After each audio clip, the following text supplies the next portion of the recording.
Hey everybody, it's Nick. Quick announcement. We're going to be doing another live show, this time in Denver. Lee and I are going to be there on Thursday, October 10th, and we really hope you'll join us. And if you don't live in Denver, well, fly in, drive in, plenty of parking. So for all the details and tickets, visit our website, wereraisedbywolves.com/Denver. So that's Thursday, October 10th, and we hope to see you there.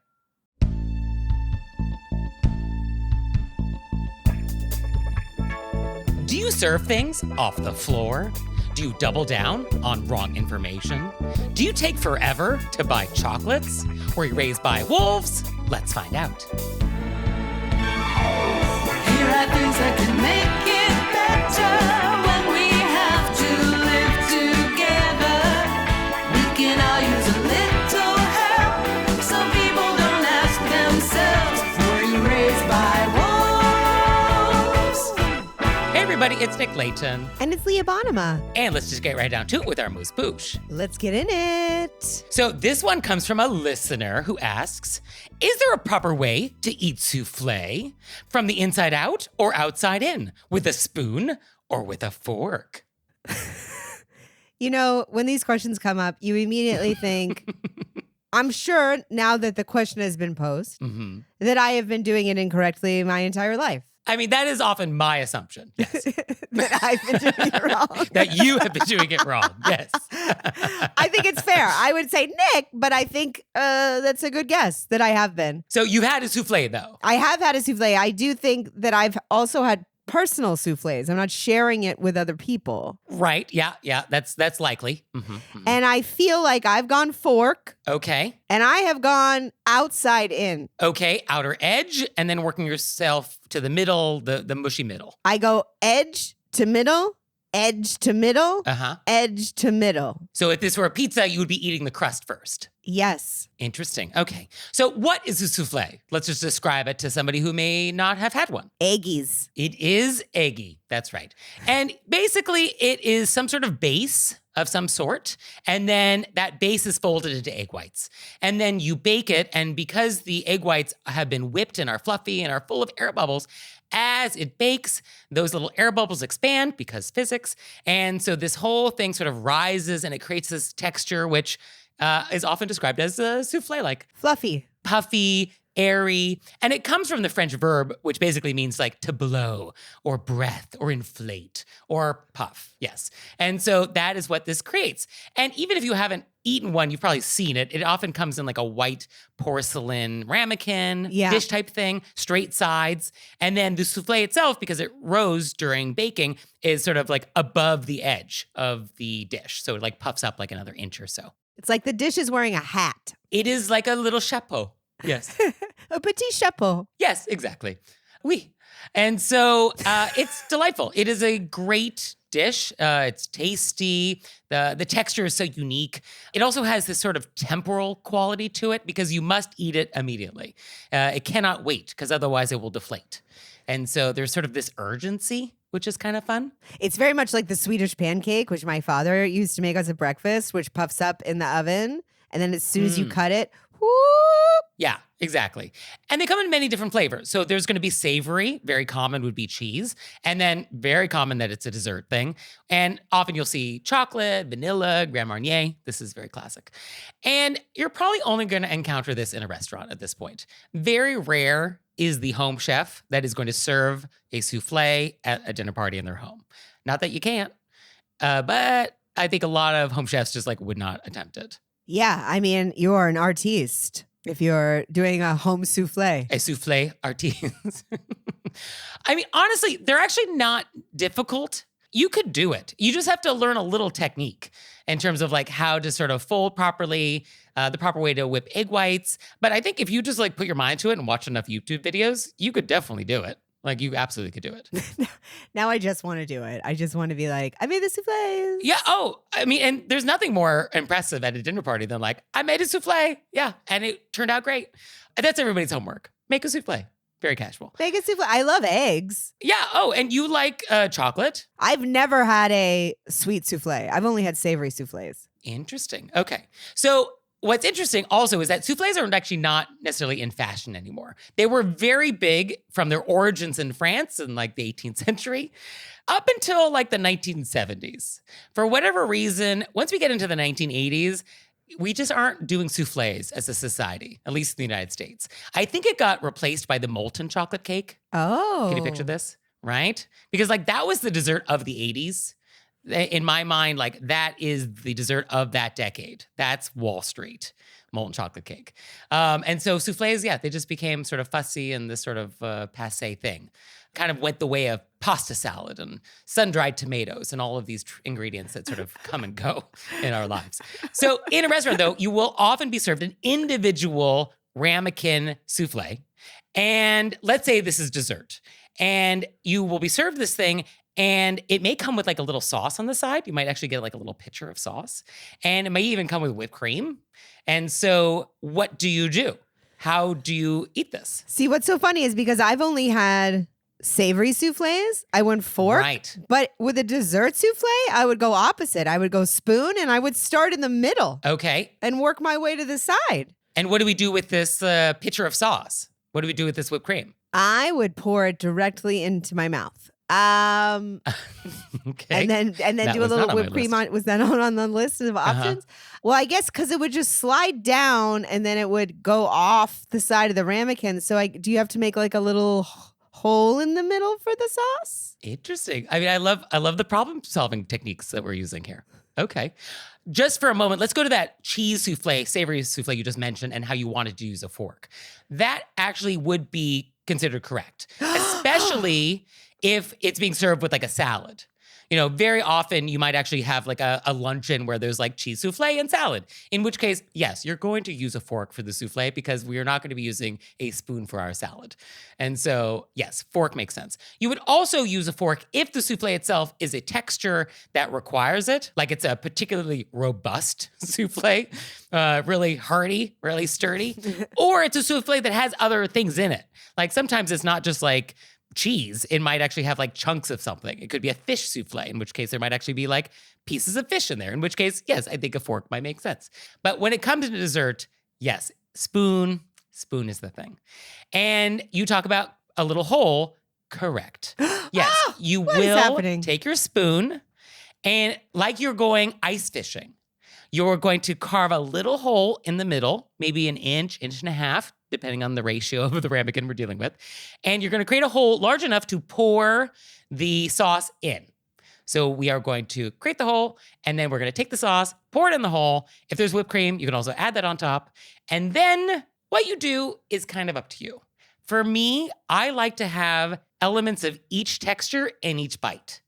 And so I'm going to want to insert my spoon in such a way where I'm going to be able to get soufflé-ness, I'm going to be able to get sauciness, and I want all of these things together in one bite.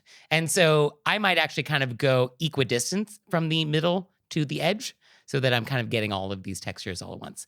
Or you're going from the edge, but you're making sure you're getting some sauce in that bite.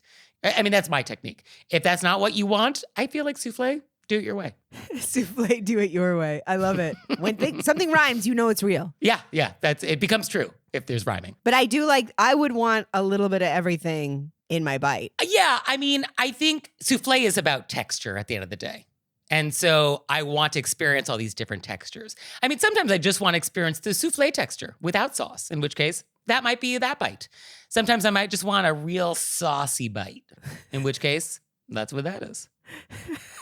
I wish our listeners could have seen you with that one. There was a shoulder throw in there. Yeah, I got a little saucy with that. Yeah.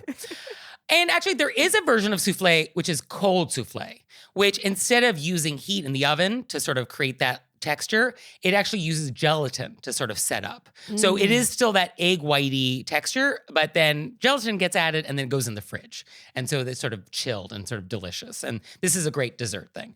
And as I was reading all of the etiquette greats about soufflés today, I came across this little anecdote from Letitia Baldridge. And it's about cold souffle, but it was like so bonkers that I was like, oh, I have to bring this up.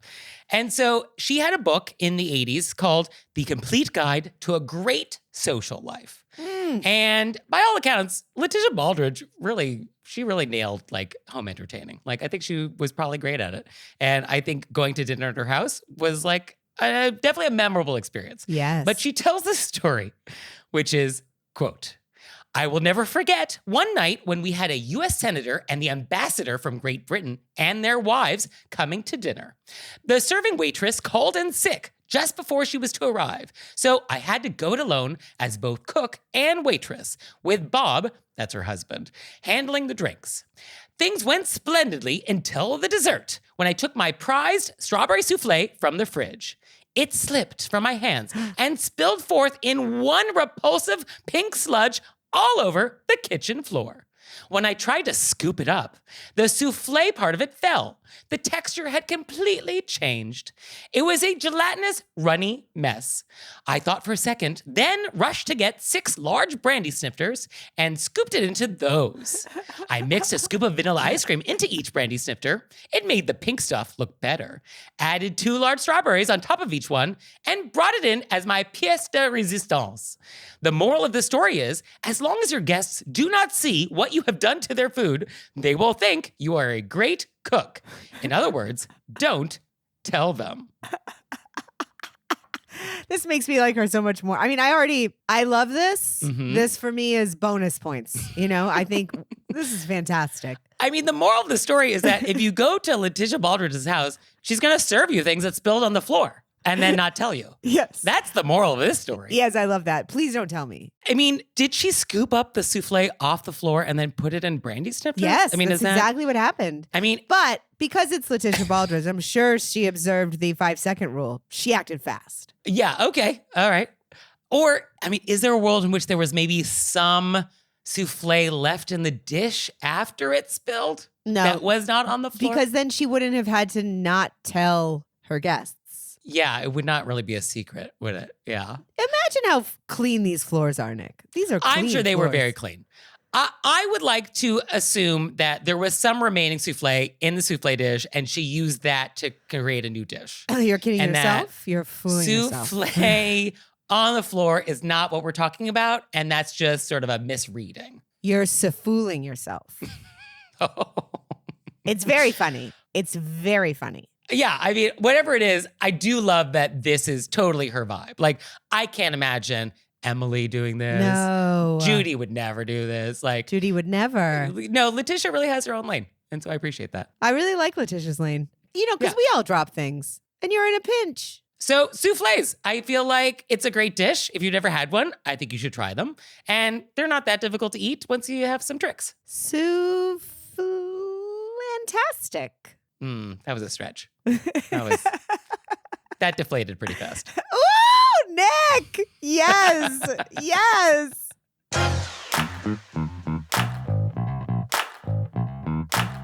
And we're back. And now it's time to go deep. So for today's question of etiquette, I want to talk about responding to condolence notes. So in a very old episode, we talked about how to write a condolence note. But today I kind of wanted to talk about what it's like from the other side. And I think just to recap, Nick and I had discussed sort of how don't let perfection be the enemy of good. And Right. people often get uncomfortable or afraid they're going to say the wrong thing and then just don't reach out.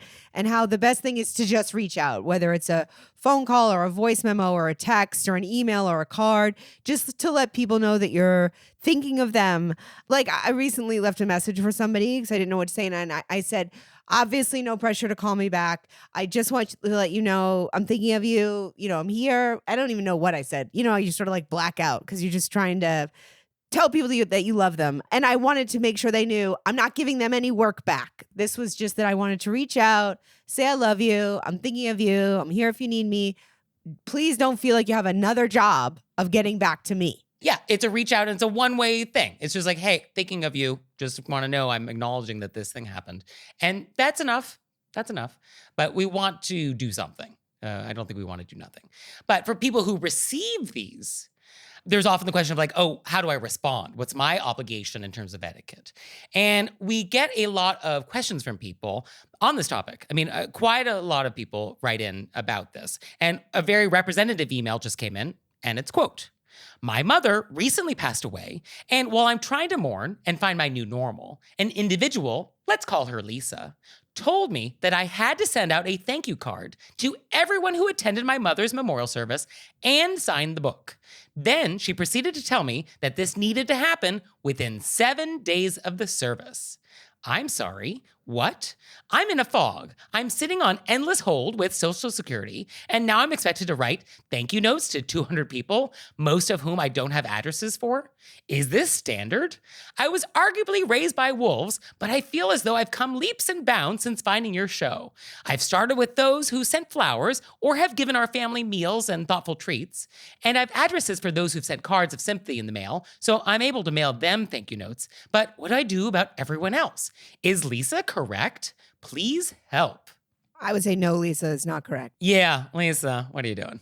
What are you doing, Lisa? Most importantly, I'm so sorry for your loss. Yes. It's so hard. And grief is encompassing. It's a monster. Yeah, and I think fog is the word here. Yes. Yeah, this is a fog. And that's expected. That's normal. That's the slack people should give you.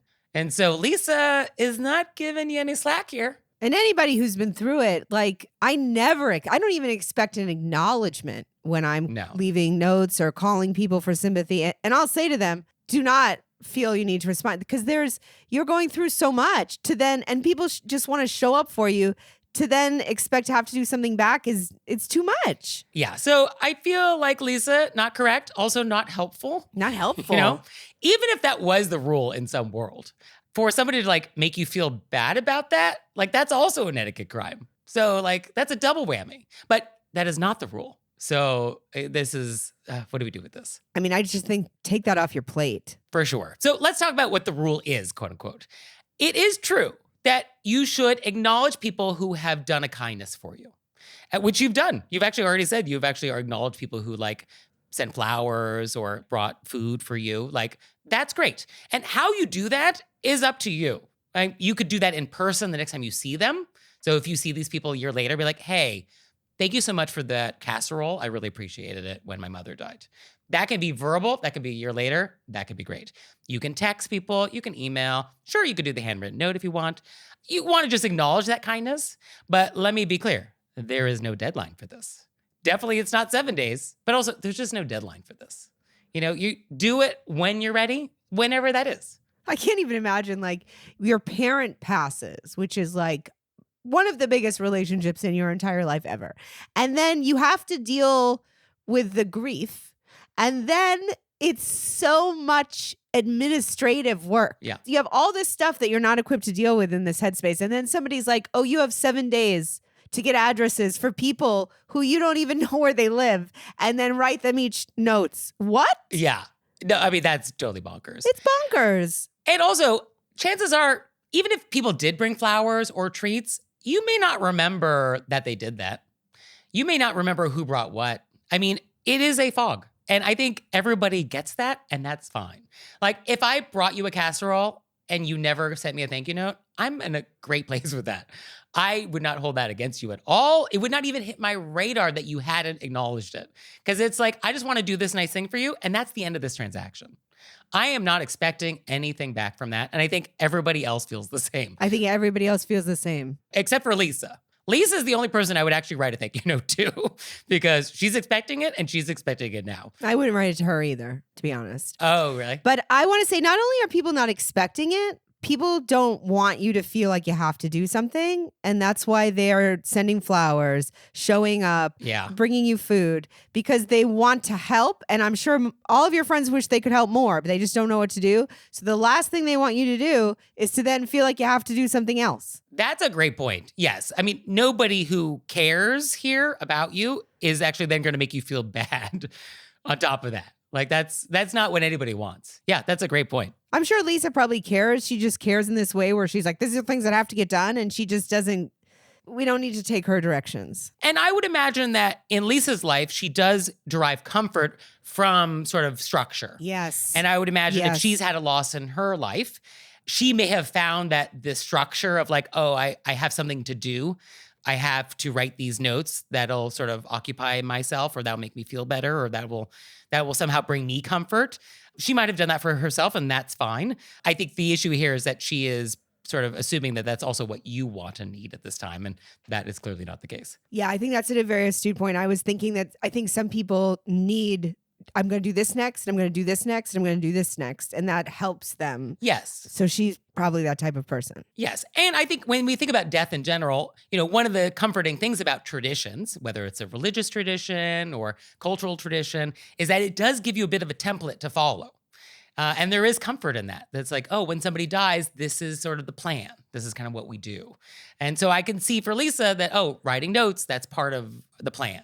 But that doesn't have to be your plan. No, if you want to just lay on the floor and stare at the ceiling, which is what I do when I'm upset, you do that. You do what you need to do to take care of yourself. So I really appreciate that you sent in this question. I think a lot of people have felt something similar. And so I think hopefully other people will feel better about this in the future. So thank you.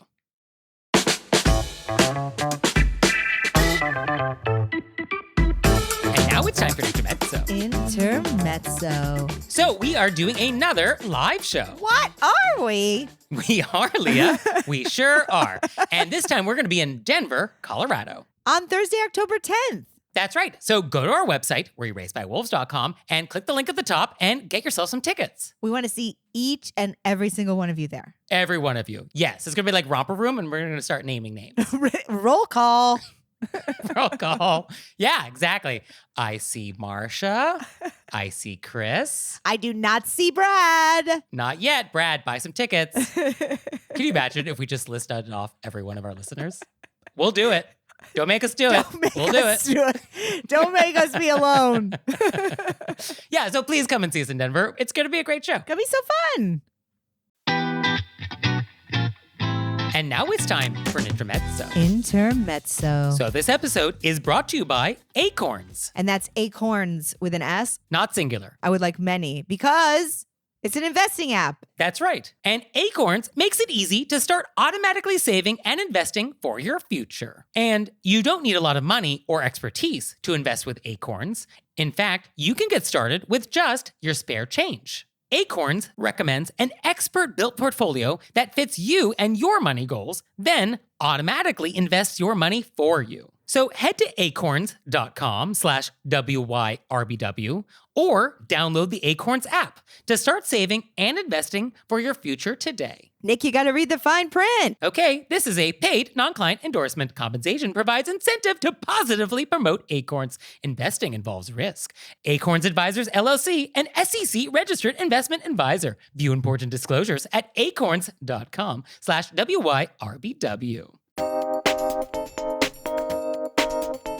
And we're back. And now it's time to take some questions from you all in the wilderness. Ow! So our first question is, quote, while at a party, I was chatting with some friends of friends. One person, let's call him Chad, said, oh, I like this song. Who sings it? The other person, let's call her Lisa, said, oh, it's Kings of Leon. She was wrong. I knew with 100% confidence that she was wrong. I figured it would be safe to gently say the correct artist, so I chimed in with a very lighthearted, oh, isn't it the Lumineers? Lisa responded less gently with, no, it's Kings of Leon. Great song, though. I was at an utter loss about what to do next. Lisa was so confident and so very wrong. The topic wasn't very important, so I didn't want to be petty and extend the debate. And maybe I shouldn't have even corrected her the first time. But then she doubled down. What does etiquette say about correcting people who act like they are right while they are 100% indisputably wrong about factual information? This reminds me of a really fun text exchange Nick and I had about a, what else, Love Island episode where one of the women on there was absolutely sure that the moon was bigger than the earth. Mm-hmm. Yep. And well, because in the sky, it looks bigger. It looks bigger, and that was her factual evidence. And she was so confident. So confident. And somebody was like, oh, no, I think, try. And then she went down hard. No, the moon is bigger. The moon is bigger. And this has this ring to it. There's an extra part to this where it's that somebody asked. Mm. It wasn't like somebody, it's not like Lisa was like, I love this song by Kings of Leon. And then maybe you just, whether you let it go or not, that's one thing. But somebody has asked. Yeah. Possibly they want to download this song later or buy the album or, and so there's a third person involved who's looking for facts. Yes. Oh, that's a great point and nuance. Yes. You were invited to provide information. Yes. Yes. This also reminds me of that time, I think you had a joke about Toto's Africa. Yes. In which case there are lyrics in Toto's Africa that because it's part of the joke. And some audience member wanted to correct you. Yes. And that didn't go great. No, I'm pretty sure I did a vent about it. Yeah. So yeah, I think people are just correcting people with wrong information. I will say, I do get email from some of our listeners who correct me when they are incorrect. And I go back and I listen to the tape and I'm like, oh, I didn't say that. And it's sort of like, how do I respond to this person who is very clearly trying to correct me when they are wrong? It is a dilemma we all face. I think that I actually did an event about, I was at a Christmas party and somebody corrected my English. Which just let it go. But somebody corrected my pluralization. It's octopuses, everybody. Octopuses. I yelled it across the table and then it was not let go. It was Googled and then showed to them. So, I see. I mean, there are multiple ways to handle this situation. You could let it, but somebody did ask. They want to know the information. Also, I would never, if you're the kind of person who yells across the room to correct me and I know I'm right, I'm going to follow up. Okay. Oh, I could just let it go, but you started it, so I'm going to end it. Yelling across the room is pretty aggressive. It's That's aggressive. fair. It's aggressive. I mean, the rule is you can be polite and wrong, but you can't be rude and wrong. You can't be rude and wrong. Rude and wrong is not a combination that works. And if somebody's asking for information and you're right, I mean, one option is you just pull up the song, you screenshot it, you text it to the person who asked. I think maybe, although that's so like, oh, by the way, here's the real information, and I'm going to do it behind Lisa's back, right? Is that the idea? Okay, well, then you can also CC and Lisa. That just makes this longer. I think the first one, maybe I would have let it go, but then when they were like, no, it's Kings of Leon, great song though. I think that might have been the thing that put me over, and I'd be like, let's pull it up. I'm so interested in knowing because I thought it was the Lumineers. Okay, all right, I'm on board with this line of thinking. Yeah, because the great song though, that's a little sassy. Yeah, that's too much. And so, yeah, there would be an occasion to be like, I mean, I just thought it was the Lumineers for some reason. Now I got to look it up. Yeah. What's so funny is that I also have a joke about how I said a word and then this male comic, early 20s, was like, that's not what that means. And then looked it up in front of me. Oh, that must have been so satisfying. And I mean, I was right. Of course. But looking something up in front of somebody is a statement piece. And you better be sure you're right. You better be right. You really better be sure you're right. And I think the only reason that it's okay in this is that Lisa said, great song though, and was answering a question incorrectly. I wouldn't do it when she just said it. Yes, I think correcting it was fine, especially in the way you did it. But etiquette is often not a negotiation. So I think once you got pushback on that, that's the end of it. We're just not going to continue down that line because it doesn't matter. If the information was factually important and actually made a difference, like, I think the airport code for Oakland is OAK. Otherwise, that's Auckland, New Zealand. So I don't think you want to book a flight there. Like, if it's that conversation, then, let's push back and make sure we're booking the correct flights. But for this, I don't think it's a negotiation. And I do think we just let it go once we got that pushback. I really think this whole question hinges on the fact that there's a third party asking the question. If Lisa was just like, great song though, I'd be like, whatever. I don't care what she thinks. But here's this person who's going to go buy the vinyl for their friend for their birthday. He's going to be in the K section in the vinyl store instead of the L section. And then he's going to be at Amoeba Records, like, let me sing you the song. And then they won't be able to remember the song. And then they're just going to get the wrong album. They're going to bring it home. They're going to play it. And it's not going to be there. Or they're in Amoeba Records and he's going to start singing the song and they'll be like, oh no, that's the Lumineers. Yes. You're an idiot. Yes. And then how embarrassing. Save them that trouble. That's true. Okay. So our next question is, quote, When eating at a buffet station, where silverware is provided in the initial table setting and not as part of the buffet line, what is the proper thing to do with one's silverware when going back for seconds, knowing that the server will usually clear the empty plate while the diner is away from the table?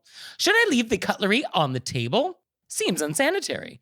Should I balance the used pieces on a clean piece of cutlery? Or place it on the napkin? Which is my usual solution, but it feels a little awkward. Cutlery left on the plate seems to be a sign that the diner is finished with the meal altogether, and thus can lead to a prematurely cleared table. I always put it on the napkin. You do? Yeah. Whoa. Wild. I don't know why that's getting a whoa and a wild. Because, all right, I'm dining, and then I get up to get more food, and I take my napkin, which was in my lap, and I place it on the table, and then I put a knife and fork on top of it. That is what is happening? I don't want people to take my knife and fork. I'm not finished. Right. So do you fold the napkin sort of like in a square shape, or is it crumpled? Like what is this? No, it's going to be in a rectangle. It's a rectangle. And then you put the knife and fork on top of that. I don't like that. I don't like that at all. Well, you going to carry the cutlery with you to the buffet? Well, I will say this is an awkward situation. So I can see why we have been summoned today. But the idea that the napkin goes back on the table mid-meal, don't love that. And then I also don't like the idea that we're like putting dirty silverware on top of the napkin. I'm like, not into that. I'm going to say that a lot of places where I've had buffets, there are paper napkins, and I'm putting it on a paper napkin. I love that you believe that at this all-you-can-eat buffet, it's only material napkins, but they know what's going on. Oh, it's not linen. All right, that's a fair point. There's probably a linen one, but there's also a bunch of paper napkins that have been put on your table for like the 8 rounds that you're about to hit. I'm going to grab one of those napkins and put my cutlery on it. Oh, is the napkin paper? I honestly had not considered that detail. That does seem material, pun intended. But I mean, even if it wasn't paper and I just had the cloth napkin, I would still put my cutlery on it. Of course, I would lick them clean first. Oh, of course you would. Yes. I mean, I do recall that when we were having a root beer float or like some ice cream sundae, milkshake, I feel like Emily Post was cool with you like licking the spoon clean and putting it back on the counter. And if Emily says that was cool, then like it feels like this is fine, right? The thing for me is that the cutlery is going back in my mouth. And so you feel like the napkin is a better spot. I feel like the napkin is cleaner than the table. That's what I feel. Yes, and that is probably true. Right, okay. Now, the balancing the cutlery on more cutlery, that feels a little tricky because that assumes that there's one piece of cutlery that you had not used yet. Like, oh, we hadn't used the spoon yet. But then isn't the cutlery on the table? Like, wasn't the cutlery on the table when we started? So if we're concerned about cutlery table contact, then like, what have we done there? Well, I would assume that the cutlery was on the napkin. Right. Another option is you just bring it with you. You bring it with you, like front pocket. Front pocket or in your hand. Oh, you carry? Okay, I do not like that idea. So you keep it in your hand and then you put the plate over it, right? Because then you're using the other hand to serve. Although the issue there is now somebody's going to come around and see a table that has no plates and no cutlery on it. And that to me says like, oh, we're totally done with this meal. Nobody's coming back. So there's no objet that indicates somebody is returning. I'm fine with leaving it on your napkin. I'm giving you other options. I mean, the napkin rule is that when we're mid-meal, we leave the napkin on the chair. We don't put it back on the table. So that's why This is a buffet. It is a dining experience in public. And so I feel like not all rules are suspended. No, but I'm saying in a buffet, I love buffets, let me say. I love them. It was one of my favorite activities with my Nana and Pop-Up. You get up a lot. There's a lot of getting up. I don't think people are expecting you to leave your napkin on your chair. They know you're coming back. You're back at the buffet. You're refilling. This is why you came. Okay, so a couple ideas to add to the whiteboard.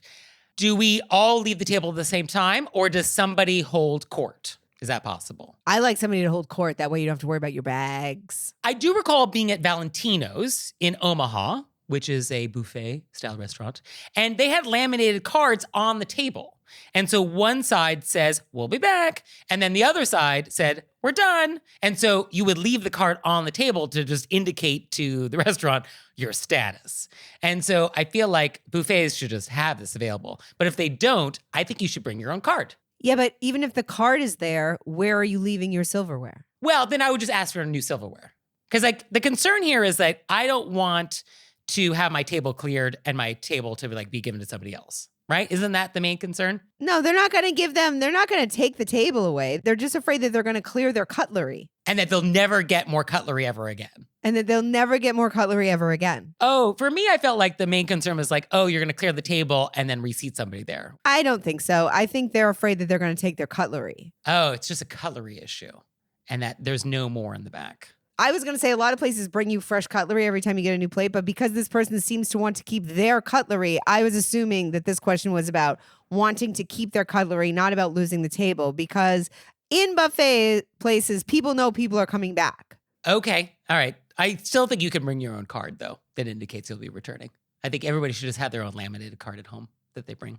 I think that's a great idea. I love that idea just for funsies everywhere you go. But okay, it's more about the cutlery But then you and still never have to do getting a something. fresh.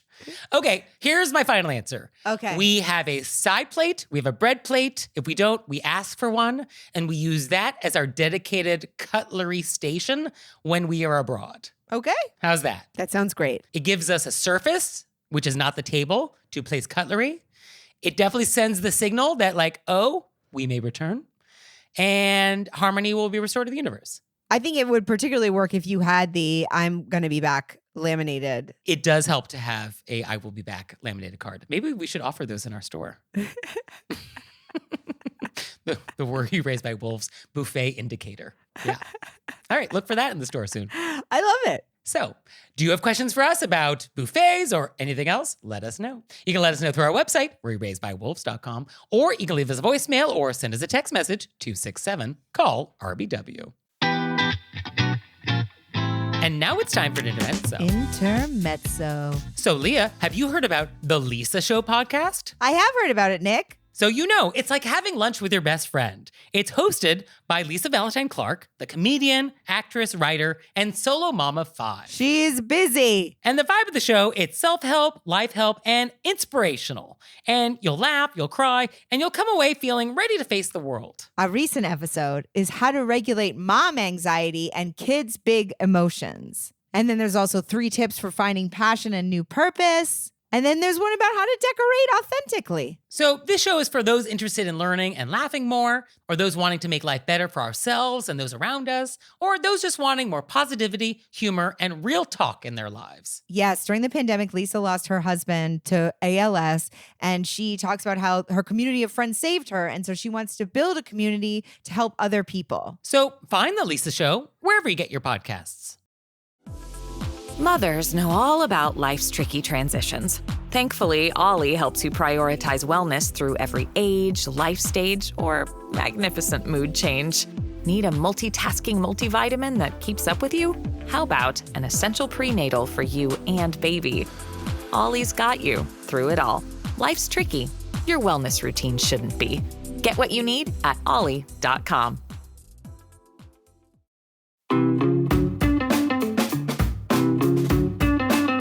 And we're back. And now it's time to play a game we like to call Vent or Repent, Vent or repent. which is our opportunity to vent about some bad etiquette experience we've had recently.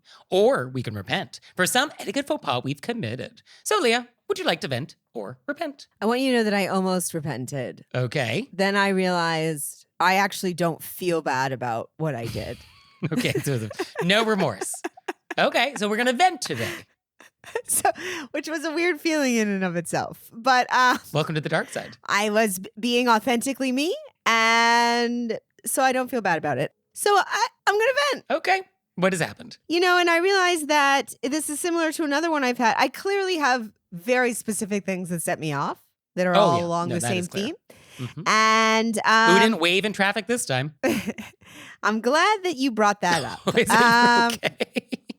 Because this is akin, by the way, I had 2 people wave Oh, on this like back to back. And I Wow. mean, it kept me going for like 48 hours. I was like, there are good people out there. But I was already on one. Let me say this. This happened yesterday. I had multiple things go wrong back to back. I was resetting, you know, when you're like, we're going to start over. I'm going to have a glass of water. I'm going to go for a quick walk. Yep. I'm resetting. And then, you know, you tell yourself miracles are happening. The universe is working for me, not to me. You know, I'm resetting. I'm trying so hard to reset.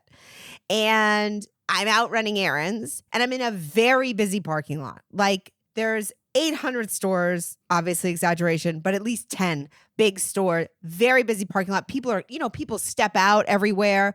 There were carts left everywhere, which makes it very hard to maneuver. And then there's, people trying to get the carts and nobody's driving in any kind of regular fashion. So I'm looking at this one situation that's coming to me from one side, and I did not see this person on the other side who wanted to go across me and pull into an open spot. Okay. But then I see them and I wave, oh. Okay. So we're being conscientious. We're sort of coordinating traffic. And then I could have, by the way, been a complete jerk and just taken the spot. It was on my side. I was there. But they were signaling. And I went, oh. And I did like happy face. I see you. Okay. And I waved. And then there was nobody behind me. And I backed up. Like not only, I could have just continued, but I backed up and I did a smile. He threw his hands up and just started yelling at me through the window because he was like, he'd been there. How could I have driven forward at all? You know what I mean? Just this real aggression, and then continued to yell all the way passing in front of me into the spot. And I lost my mind. I have you weren't directly in front of me. I was obviously paying attention to 900 things. As soon as I saw you, I rectified the situation for your benefit. I let you go. I did a smiley face. And then you want to yell at me aggressively through your window? No. People don't always see everything happening as soon as you want them to see it. But then if they see it and they go, oh, and then they're like, nice, you then be nice. You then move forward. I mean, I think we want to be very judicious with our car yelling in general and make sure that it's always proportional and earned. And I don't think it was that here. Imagine I let you go. Oh, you go ahead. Sorry, I didn't see you. I could have pulled into that spot. I was technically there first. I backed up. I waved. No good deed goes unpunished, Leah. No good deed. So for me, I would like to vent. So long story short, I wanted to commit homicide in a chocolate shop. So I was in a fancy Belgian chocolate shop here in New York, and I just wanted a small box of chocolates to bring as like a host gift for like a dinner party. And so I walk into the store, and there's a family of 4 who was there first and is about to order and is like, okay, I understand how this works. They will order. And so they wanted a box of 16 chocolates. How lovely. And they took so long deciding every single one of those 16 chocolates. No. And there was discussion among them all. There were questions about what was inside each one. There was a question among themselves about who liked which one better. And this took so long. It was unbelievably long. It was comically long. It was so long that once we were 2 minutes in, I took out my phone and I hit the stopwatch function just to time how long this was going to take, because it was like, what are we doing? And there was only one person working behind the counter. And so there was no way for me to jump the queue and be like, oh, my order is very quick. There was just no way to do that. All I could do was just suffer this indignity of this family trying to select which 16 chocolates they wanted in this box and how many of each. And it was so maddening. And I tried to catch the eye of like the person working there, which was like, how long is this going to take? Isn't this maddening? And she did like make that eye contact connection and was like, yeah, I know this is ridiculous. So at least I felt good that she acknowledged that this was not how this is supposed to go. I tried to catch the eye of like the mom in this family, and I didn't know what I wanted my eye contact to signal, because it's sort of like, yes, they should take the time that they want to order chocolate. I guess that is reasonable. But I did feel like I wanted them to be more ready. I wanted them to be more prepared for this. And they just weren't. They just weren't ready. And as we know, that is just one of my things. That is one of your things. It is definitely one of my things.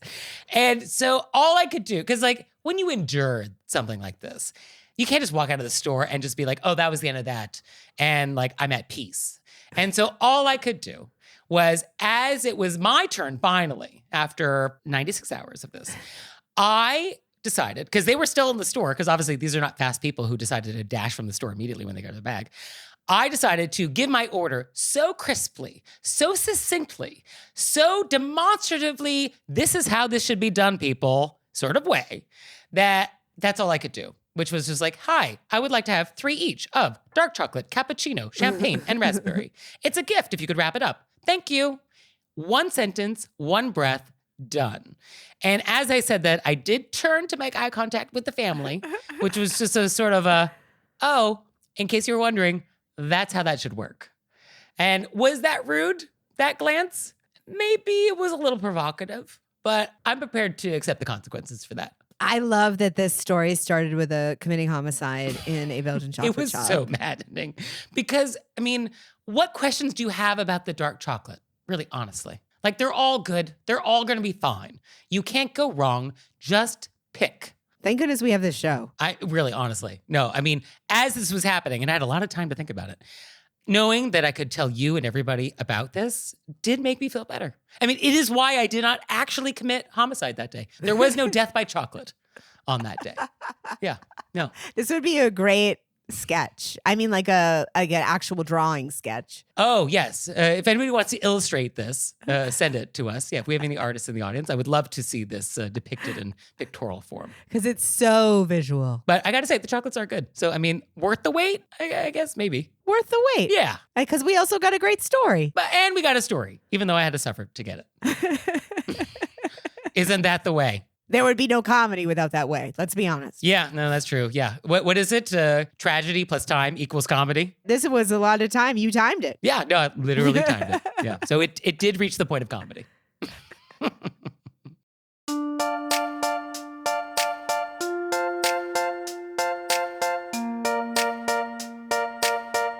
So, Leah, what have we learned? I learned, and also I really love it, you have a food timeline. Oh, sure. And that according to the Nick food timeline, soufflés went out in the 70s. Yeah. And molten cake took over in the 80s. Yeah, that's what happened. And I learned that you love buffets. Oh, I love them. Although, did I learn that? I mean, I guess I had it confirmed. I had a suspicion. I think if you had to guess, you would have known. Right, yeah. Oh, how does Leah Bonham feel about buffets? Pro or con? Yeah, no, she's pro. I mean, I'm wildly pro. Well, thank you, Leah. Thank you, Nick. And thanks you out there for listening. I'd send a handwritten note on my custom stationery if I could. He would. So for your homework this week, we need your etiquette questions. Send them to us, and you've got them. Oh, you've got etiquette questions for us. So send them to us. We would love to see them, and we would love to talk about them on the show. Please do. And Nick and I will find fun ways to get worked up for you. Yes. And how to handle it in the most wrong fashion. But then we'll try to move to the right way. Yes, I mean, we will try to explore all options, good and bad. Yes, and ultimately, we do hope to land on the correct answer. Yes, but it's really fun walking through the wrong ones first. Yeah, and no promises that the answers are ever correct. That's no promises. But promises that we try our best. Oh, we always try our best. Oh, we bring 110%. Absolutely. And we think about these things in our day-to-day lives. Oh, and at night. Oh, some of these things haunt me. And at night. Yeah, no, they do. So please send us your questions, and we'll see you next time. Bye. Bye.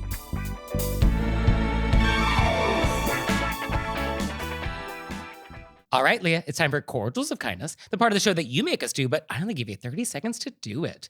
Ready, set, go. So I just want to do a quick cordials of kindness to my, I'm going to say sister-in-law family, even though I'm not technically married. We all know this is actually 18 years now. We just celebrated 18 years together. So, wow. I mean, at a certain point. So my sister-in-law family, Rhiannon, Jeff, James, and Annalise, who have really, they're on the West Coast. They've really taken us in. They've made us feel at home. They're always so good to us. And I just love it so much. Oh, very nice. And for me, I want to read a nice review we just got, which is, quote, keeps getting better. Move over, Miss Manners. The 1-2 punch that is the Bonham Leighton powerhouse is an absolute delight.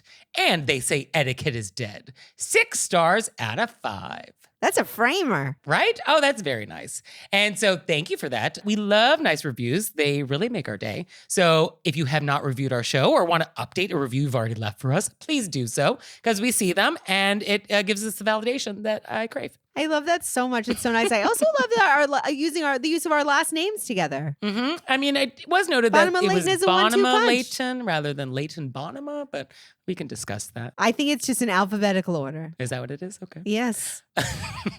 But thank you. No matter who comes first, you come first, audience. And so thank you. You do come first. No, Thank that's you really so true. much. It's really sweet. Yeah, we do this for you. Yeah. Yeah. I mean, we do it for our own mental health, but it's mostly for you all. So thank you. I really appreciate it. Thank you.